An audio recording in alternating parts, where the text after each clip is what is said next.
first thing I'm going to talk about today is integrated pest management or integrated mosquito management to get everybody on the same page on what the industry standards are for IPM and all of the different activities that go into it. Mosquito control, you guys have probably figured out this last summer, if you didn't already know, is actually quite a technical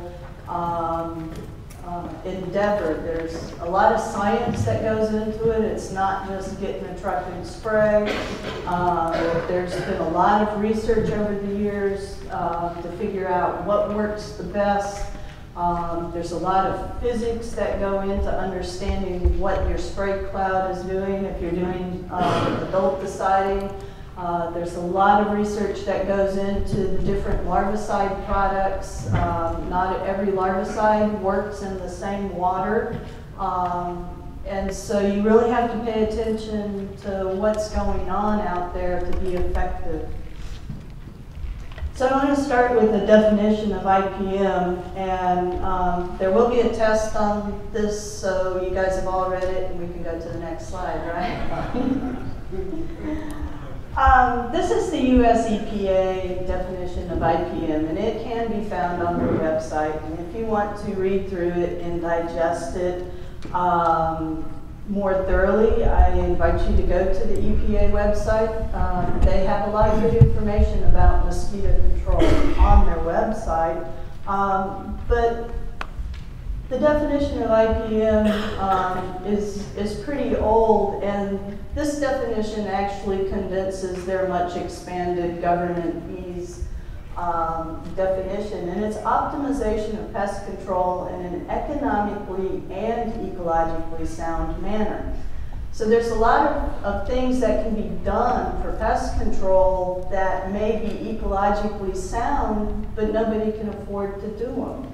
And so until we get to the point where some of the biological controls might be commercialized and affordable to use, they're there.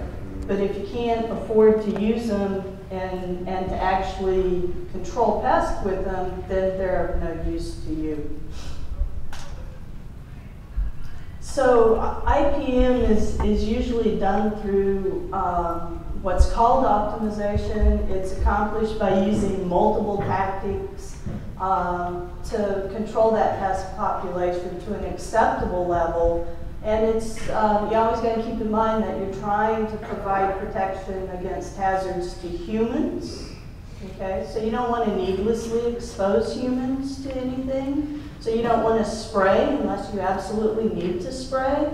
And also protect animals and plants in the environment as well. So, and of course, as municipalities, you don't have a flush budget to go just spray whenever you want to spray.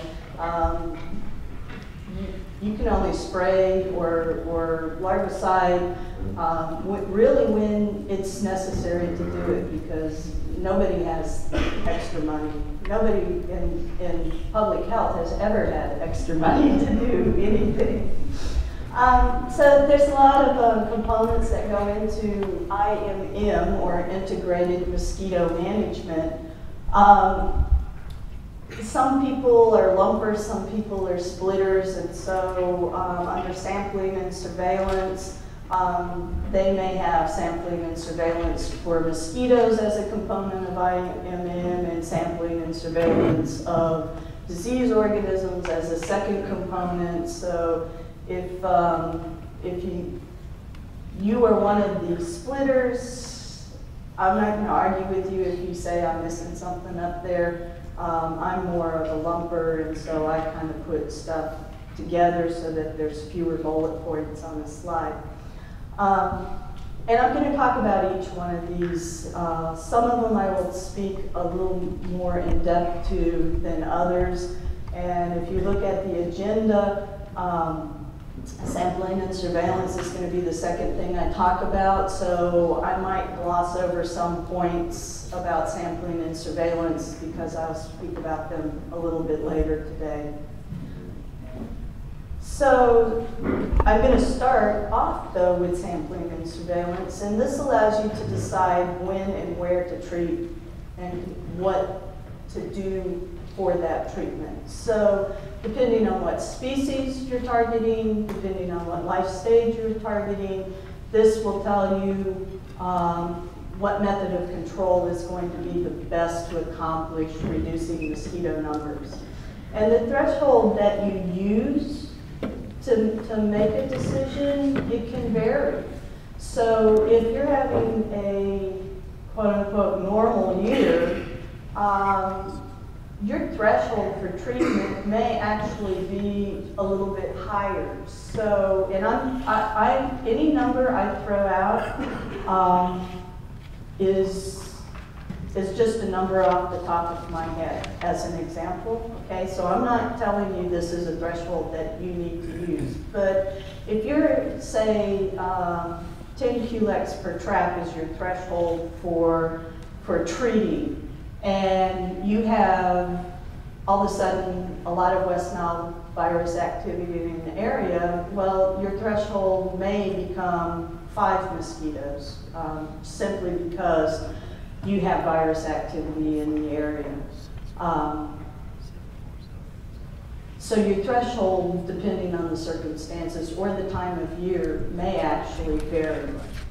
The method of surveillance conducted is driven by the biology of the species of interest. So if you are interested solely in West Nile virus control, the types of traps you use, how you deploy those traps is maybe going to be different than if you are more of a nuisance control program and driven by floodwater 80s or Siraphora species, okay? So you need to understand the biology of the mosquitoes that you're trying to target so that you can use the trap that's most efficient for surveying them.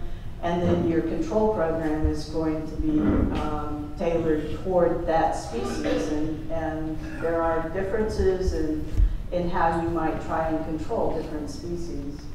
And actually, before I get too much further, I did neglect one of my CDC duties, and that is, before I give any talk, I do have to give a disclaimer that the content of the talk is the opinion of myself and does not necessarily reflect the policy and opinions of CDC, and any product name or company that I might mention during the talk does not constitute an endorsement of said product or company. So, since this is being taped, I have to make sure I actually say that instead of relying on you to read that fine print under the title slide. So there's a lot of different ways to survey mosquitoes out there. There's a lot of different traps out there. And again, depending on the species that you might be dealing with, how you survey for them might be different. And I had to add this picture there, and I want to point it out. That is actually a rain barrel from the Whole Foods in Arlington. I ran across that this summer, and I thought, oh my, you know, everybody's conserving water, but nobody's thinking about the mosquitoes down the road. And particularly with Culex quinkifasciatus, which, I mean, that is perfect habitat for larvae. And if you start getting these in every single backyard, how are you going to deal with that? Because, you know, it comes out of the Whole Food parking lot with a nice screen, but you know that over time that screen is going to get torn, and those homeowners are just, they're not going to fix it, most of them. And a barrel like that can crank out hundreds of mosquitoes every single night. Wow. Sometimes I wonder, what are we thinking? But For surveillance and for vector control, you really need to know your mission, and you need to know your mosquito. So what is your mission? Is your mission strictly vector control to prevent mosquito-borne disease? Or is your mission to prevent mosquito nuisance? Or is your mission a combination of both? So are you, if a Jane Public calls you up and says, I'm getting chewed up by mosquitoes, is your mission to go out there and just treat because she's being bitten? Or do you only treat if you have evidence of disease activity or virus activity in an area? And only you can define your mission and what you're going to do. But how you respond and how you set up your surveillance is going to be based on what that mission of your organization is. And it's incredibly important to know your mosquito. Gabe is going to talk about the biology of Culex quinquefasciatus when I'm done. And but how you track for it, how you survey for it, is going to be different depending on what your mission is. If it's strictly West Nile virus activity, then you're going to use certain types of traps, whereas if it might be nuisance control, you guys are all probably familiar. If you're not familiar, you should become familiar with Aedes albopictus. It's a daytime biter. It's the little black and white one, the ankle biter that you probably get a lot of phone calls about because anytime somebody walks in their backyard in the shade in the summertime, they probably have Aedes albopictus biting them, and it's very difficult to control. By and large, adulticiding from trucks doesn't work for this because it's active during the day, not at night when you would be out spraying. The way you survey for it is very different. The types of traps it's attracted to are very different. You would very rarely find it in a light trap and really not in gravid traps either. So you really have to understand the biology of the different mosquitoes in your area. And then I put the slide of the arbovirus transmission cycle in here. I can't give a talk about arboviruses without reminding everybody what that transmission cycle is. But if you're not already aware, the mosquito picks up the virus from biting an infected bird. This is actually a bird disease. The virus incubates in that mosquito, and then when the mosquito bites another bird, it passes that bird disease on to other birds. Occasionally, that mosquito will bite humans or horses. We are an incidental host, and it can cause devastating disease in humans and in horses. There is a vaccine available for horses. So horses used to be a pretty good sentinel animal, but because most horses are now vaccinated, they have limited usefulness as far as surveillance for West Nile virus. And the mosquito itself, it's the adult that is the vector. They take a blood meal. The female has to have blood to develop eggs. She lays her eggs. There's 2 life stages that are in aquatic. One is the larvae, and the other is the pupae. The larvae go through 4 different molts where they shed their skin and get bigger each time. And then they emerge as an adult. So if you're trying to prevent West Nile virus from occurring early in the season, primarily larviciding is a very good tactic because it keeps the adult populations low early on in the season so that virus transmission going on in this cycle is suppressed. And hopefully it's suppressed to the point where you don't see human diseases occur.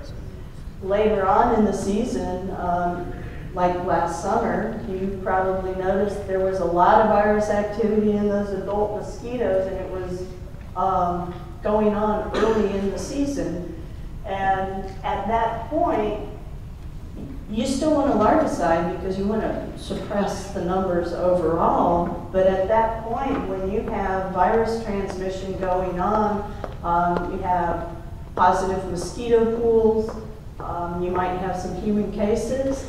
Really, your only option to control the disease is to control this lady right here, the adult mosquito that is transmitting the disease. And by controlling her, you accomplish two things, and I think people don't always think about both of them. They think about protecting humans and preventing human interaction with infected mosquitoes, but they are also interrupting this amplification cycle as well, because you're taking those infected mosquitoes out and they're not infecting the next bird that's going to amplify the virus and then infect multiple mosquitoes feeding on that bird. So you're actually, in doing adult control, accomplishing two things. And I think a lot of times people tend to overlook that second effect of doing adult control.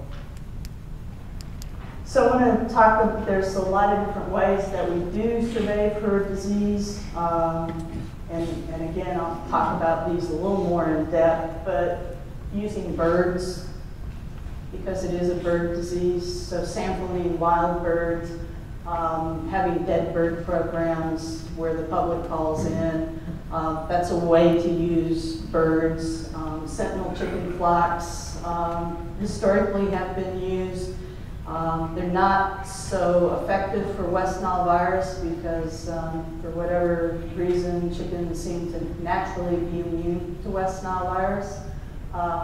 However, a lot of people maintain their sentinel chicken flocks because they are still good indicators of St. Louis encephalitis, Western equine encephalitis, and some of the other arboviruses.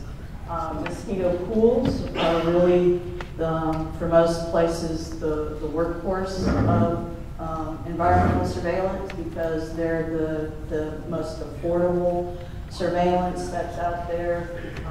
Again, horses, there's vaccines, so they have limited usefulness. And then humans, and humans are horrible sentinels for West Nile virus for a couple of reasons. Number one is the whole goal is to prevent human disease, but the other thing is that we make the assumption that when somebody gets West Nile virus, they were bitten in their backyard, and we know the reality is that that may not have actually occurred. It could have been at the ballpark. It could have been at the next county over. Blame it on the next county over. Okay. But part of surveillance and part of integrated pest management is keeping good data. You really need to have a good data program because otherwise all the surveillance that you're doing is not usable for you. You won't know how to interpret it. And critical to that also is good mapping, particularly if you have a larval program, because you need to know where those larval sites are so that you know to go back to that same site and to see, is it breeding again? What's going on there at that site? Are you finding all of the breeding sites? Because you're going to find out with this mosquito, people think, oh, mosquitoes, they come out of rivers and lakes and ponds. That's where the water is. Well, this is a domestic mosquito. It comes out of the water in the backyard. It comes out of those rain barrels. It comes out of the gray water cistern systems that people are putting in their neighborhoods to irrigate their lawns that are underground. It comes out of storm drains. okay? It comes out of some very cryptic habitats. And if you're not mapping and identifying those habitats, you know, it's hard to send an inspector out and, you know, go to this neighborhood and check because this cistern constantly breeds mosquitoes and we haven't treated it and we need to go back and make sure that it's not breeding. How are you going to send that guy there if he's not familiar with the area? You know, good maps, good data are critical for mosquito control. And good data management as well. Mapping all of your catch basins. I realize mosquito control is done in a lot of different contexts, departments. So if you're not already in a public works department, how many of you out there are actually talking with your public works department and getting maps of where all the catch basins are in your community? So that you already have these in place and you can go inspect them. Okay.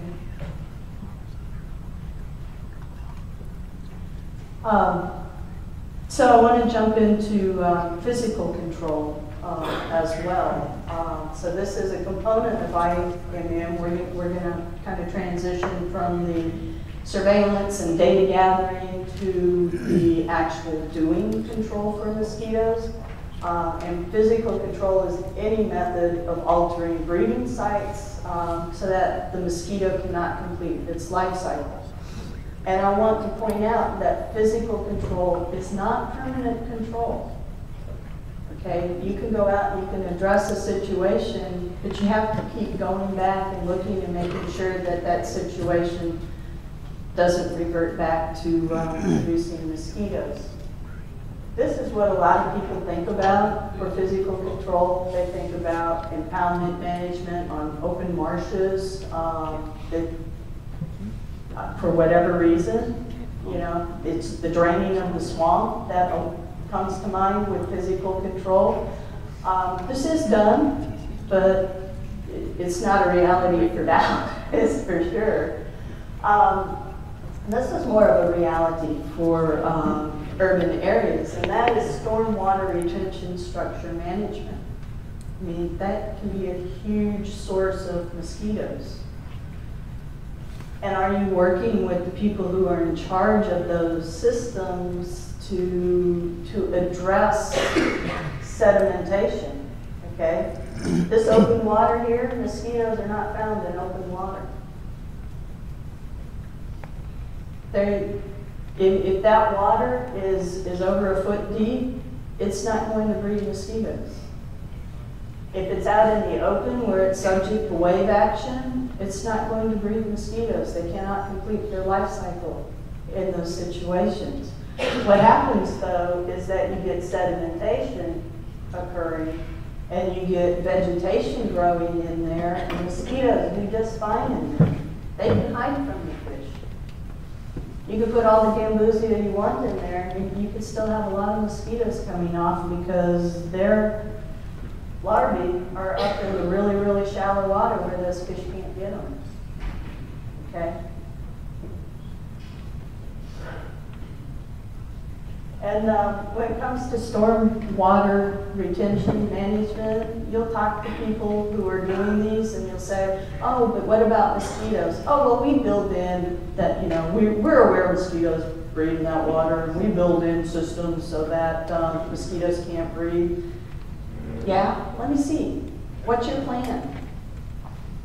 And because these are engineers, they're not biologists, they're not entomologists, and they'll say, yeah, we do that, and they may have laws that say they have to do that, but they don't understand mosquitoes, and so what they think might be building in mosquito prevention, mosquito breeding prevention, actually has no effect at all.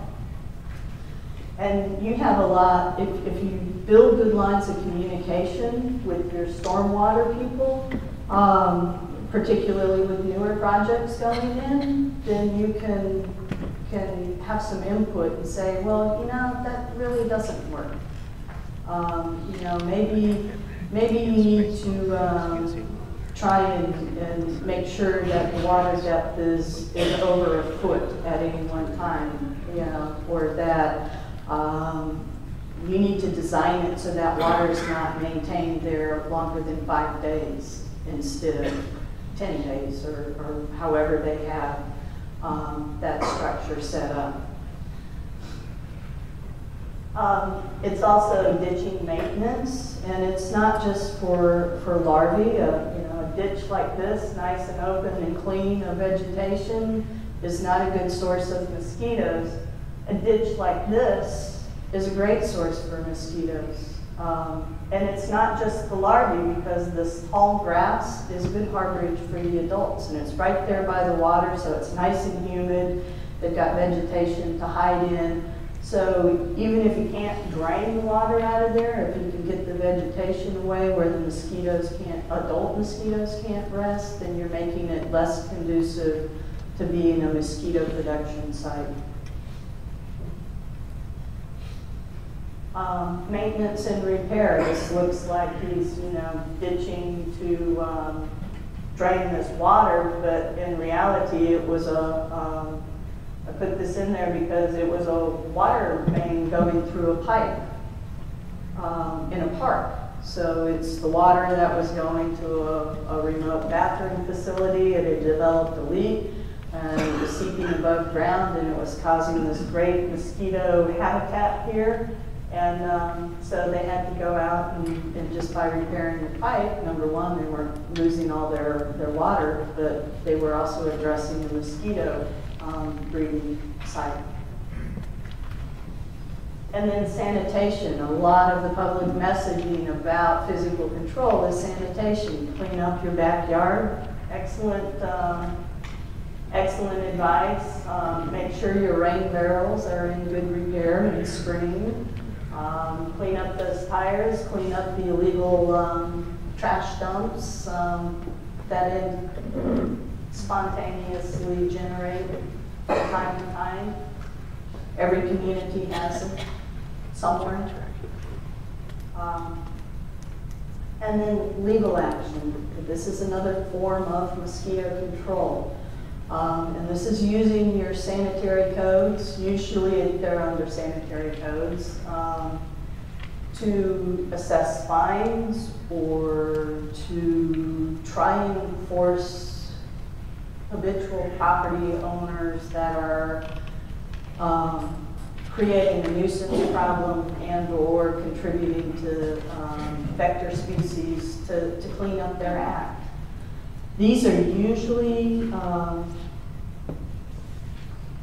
found in situations like this. This is probably the most common use of legal actions against property owners is unmaintained swimming pools.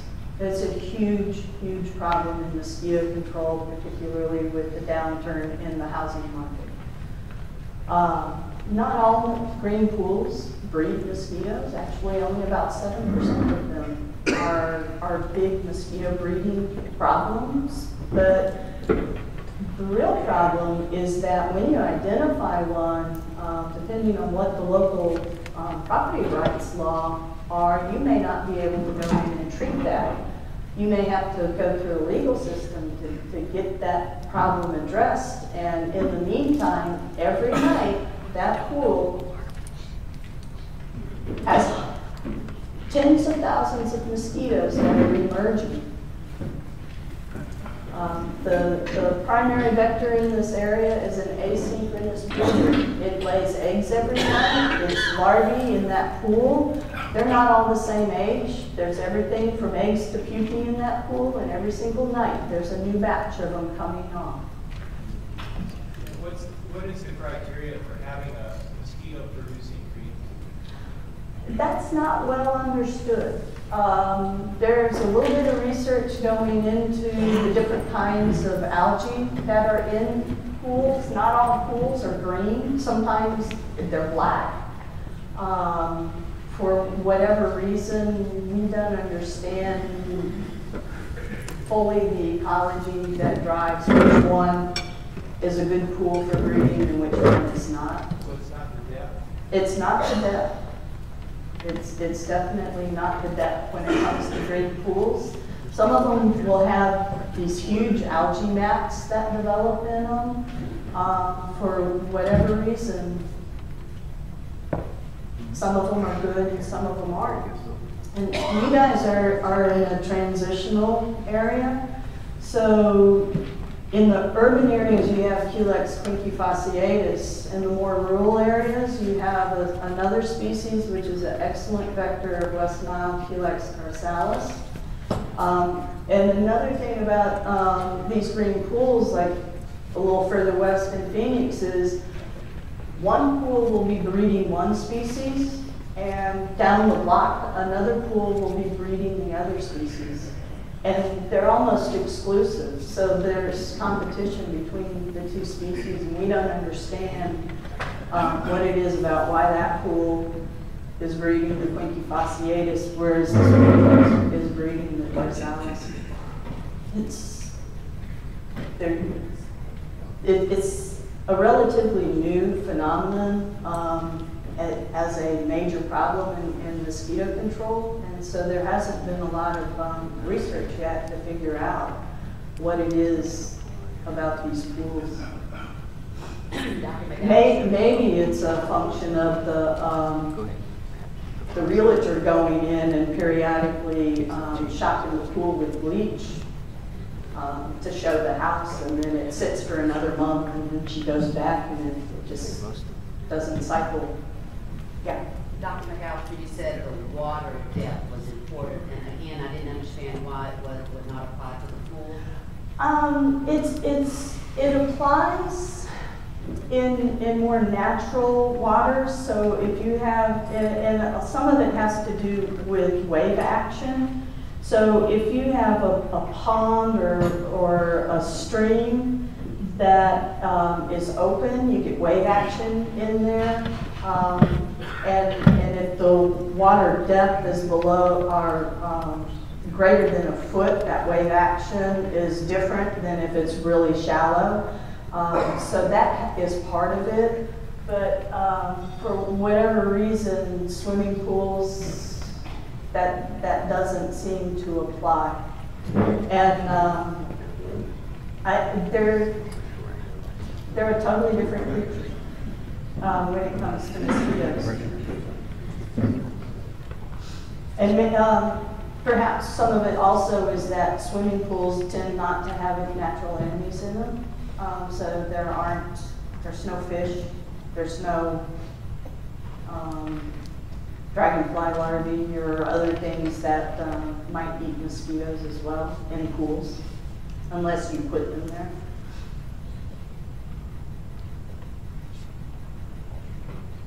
So I know, at least in the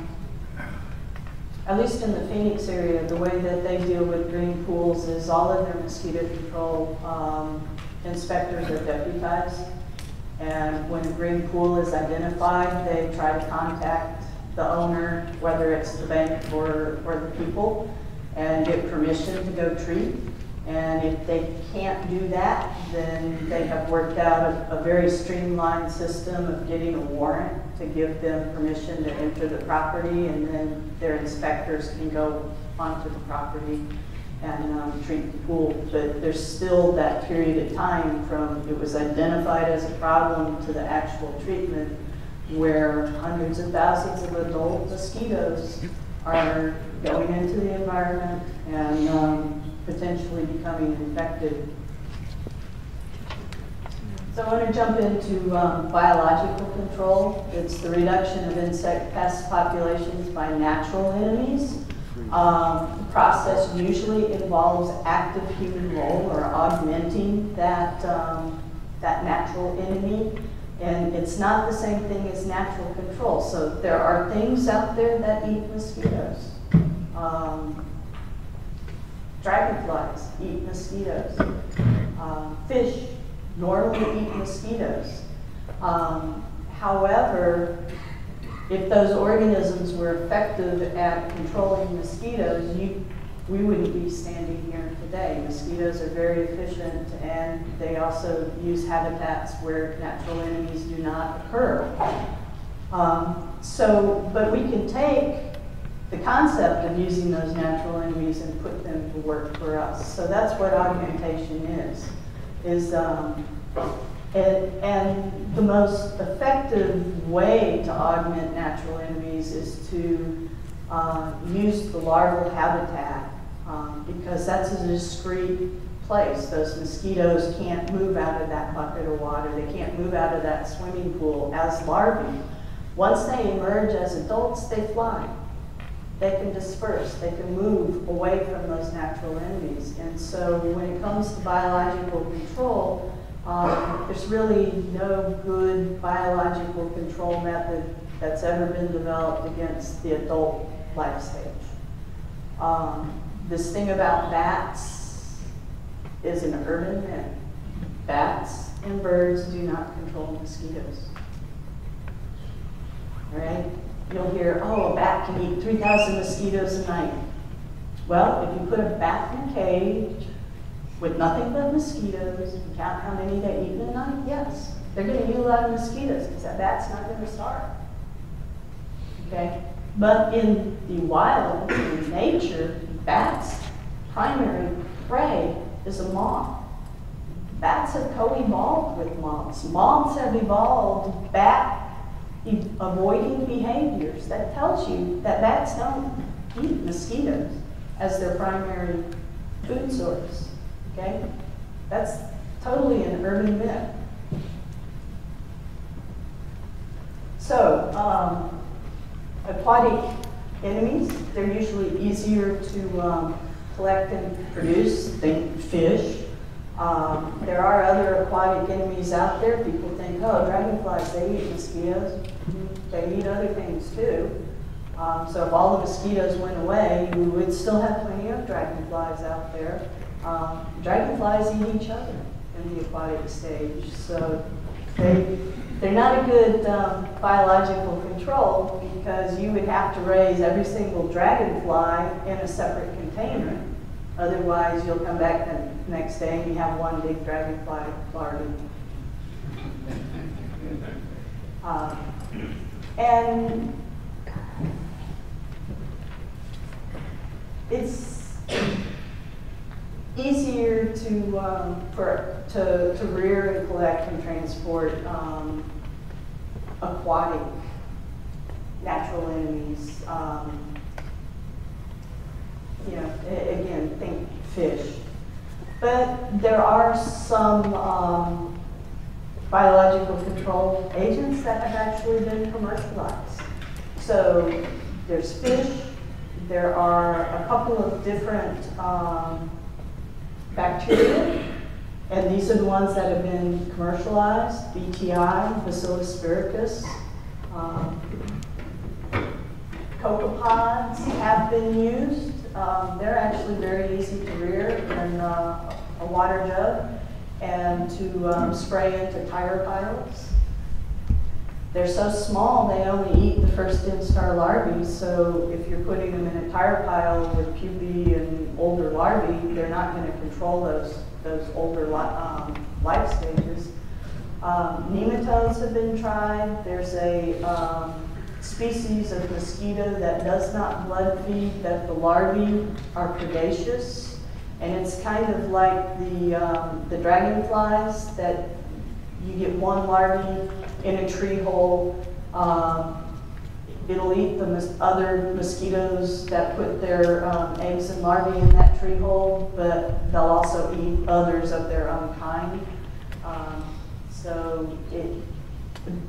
And then genetically modified mosquitoes is something that's being looked at least in dengue control. I don't know that it's ever going to branch out into QX control. But the nematodes, the toxorynchides, those things, those programs are very expensive to run because you have to mass rear them. You have to have a facility, you have to have personnel who have the know-how to mass rear them, and they're extremely expensive. So while they've been demonstrated that they could work, they've never really been incorporated into mosquito control programs.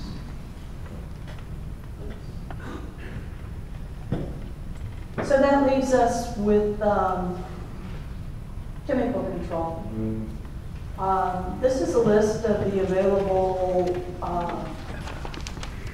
products, not products. There's a lot of more products out there. This is a list of the active ingredients that are available out there for adult control. There are several organophosphates. Some of them, like Nailed, are really only used from aircraft because of the properties of that chemical. The rest of them can be used for both truck or by air. And I point this out, these are two older classes of chemicals. People think, oh, chemical companies, you know, they push mosquito control products, and but the reality is that chemical companies don't make money off of mosquito control. They have a small profit margin, but that profit margin is not enough to drive them to do any research and development for new products. These are old classes of chemicals. They basically were a extra use for things that went into the agriculture market. And by and large, mosquito control has gotten all of their products off of the agriculture market as we can sell a little bit more if we do that a little extra work for mosquito control on something we've already put all of the money into and gotten our return out of agriculture. The exception is with the military. The U.S. military has actually funded a lot of research into developing vector control simply because industry doesn't do it. And so things like DEEP came out of the military. They have a big program going on where they're looking at new chemistries for mosquito control, because the chemistries coming out of agriculture have become so specific and so targeted that they're not applicable to mosquitoes. So they may be a systemic chemical that's taken up by the plants, so that only Lepidoptera that are eating the plants are affected by it. That's not going to work for mosquitoes.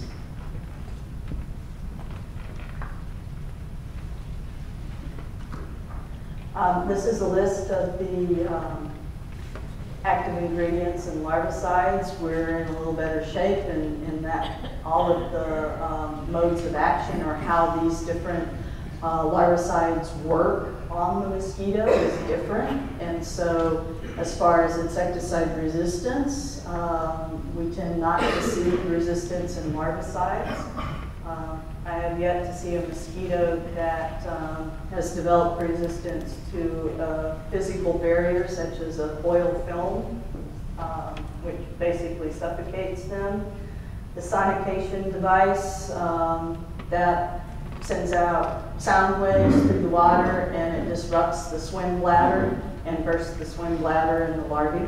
So it's a physical form of control. But I included it under larvicides because oils are also a physical form of control. But chemical control, especially adulticides in mosquito control, the strategies for applying it is 180 degrees opposite of agriculture. The public thinks mosquito airplanes, mosquito trucks. They're thinking green acres, crop dusting. That's what comes to their mind, and that's the image that they see a lot of times. But you can't just take a crop duster and do mosquito control. You have to have a closed cockpit. So all of these open cockpit planes cannot be used. You have to have special licensing. You have to file FAA congested contingency plans. I mean, there's a whole specialty that goes into aerial application in particular That does not apply to agriculture, and those ag pilots are not trained in it. You have to have a separate license to do mosquito applications, which is different than the general ag license. Another thing is that if you're treating crops, you want to be right on the ground, and you want to treat that plant and nothing but that plant, so you don't want any drip, you don't want any extra runoff. Mosquito control, you want the plane high up. You want teeny tiny droplets that stay airborne, because if they come down and end up on those plants, they're not killing mosquitoes. And there's a whole new, I mean, in the last 10 years, the spray systems for mosquito control with the onboard navigation and computers that use both on the ground and on the airplane weather stations to model where that spray path needs to be to hit the target is, I mean, it boggles the mind how far we have come. Yeah? What about the types of chemicals that are changing, those different types of situations? Are they the same? Sometimes the types of chemicals for agriculture are the same. So the pyrethroids are still used in agriculture, but the doses that go out and the droplet sizes, because you're trying to cover a plant, so you do want very large droplets to cover that plant. Whereas we want really teeny tiny droplets for mosquito control. Some of the chemicals are not the same and are not used in mosquito control, some of the newer ones. But the newer it is, the more expensive it is too. So.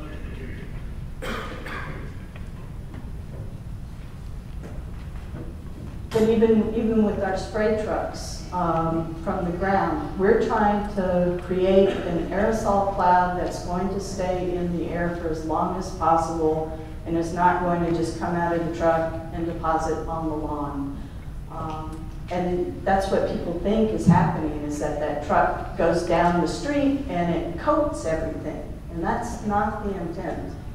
And there's been a lot of research going into spray nozzles and spray clouds and the physical characteristics of spray clouds to help us understand how to optimize keeping that cloud airborne and what the droplet profiles are required. So since we're talking about chemicals, I do want to talk about insecticide resistance, because if you are using a chemical, you need to make sure that that chemical is effective on that population. Because if it's not, you are needlessly exposing people to chemical. Because it's not going to do its job killing the mosquitoes. So why use that chemical? So I want to talk a little bit about insecticide resistance, and this is the best definition that I can give for resistance, and it's a genetic change in response to selection by toxicants that may impair control in the field. So some of you older folks out there, if you know anything about resistance, when you learned about it, you probably learned that it wasn't resistant until you couldn't use the chemical anymore, until you could not kill anything of your target population with that chemical. And that's a very reactive definition. So you use it until you can't use it anymore, and there was always another product to come along and take its place. Well, in mosquito control, we don't have that luxury. We don't have other products. All of those chemicals in that list of adulticides have been in use for 40 to 60 years. Okay? Nothing really new coming along. So a little bit about resistance and what does that definition mean? Well, you go out and you spray a population of mosquitoes, and this works for all insects. And there's an individual out there that has something in their genes that allow them to overcome that chemical that you use. It could be extra enzymes that break it down. It could be a mutation in their nervous system so that that chemical doesn't attack the nervous system. Whatever it is, it's genetic, and they pass it on to their offspring. So some of their progeny inherit whatever that trait was, and others don't. So the next time you go spray that population, the ones that inherited whatever that trait were, they survive, and the other ones die. And so the next generation and the next selection was spraying, more of the individuals haven't inherited that trait because the ones that didn't inherit it, you're killing off. And so eventually over time, you end up with a population where they all have that trait that allows them to survive exposure to that chemical, and you're not killing them anymore. So at what point do you actually call it resistant? Well, with the old definition, it was down here where you couldn't kill them anymore. With the new definition, it's as soon as you detect individuals in that population that have a trait allowing them to survive, you have a resistant population, and that allows you to actually be able to manage resistance because you can manage it and you can maintain susceptibility. There are places in Africa that have used DDT since the 40s, and they do not have resistance to DDT in their malaria control programs. And when you develop resistance in a population, you can manage, you can change chemicals, you can do other tactics, and you can regain susceptibility of that population. So it's not a fix, once you've got it, that's it.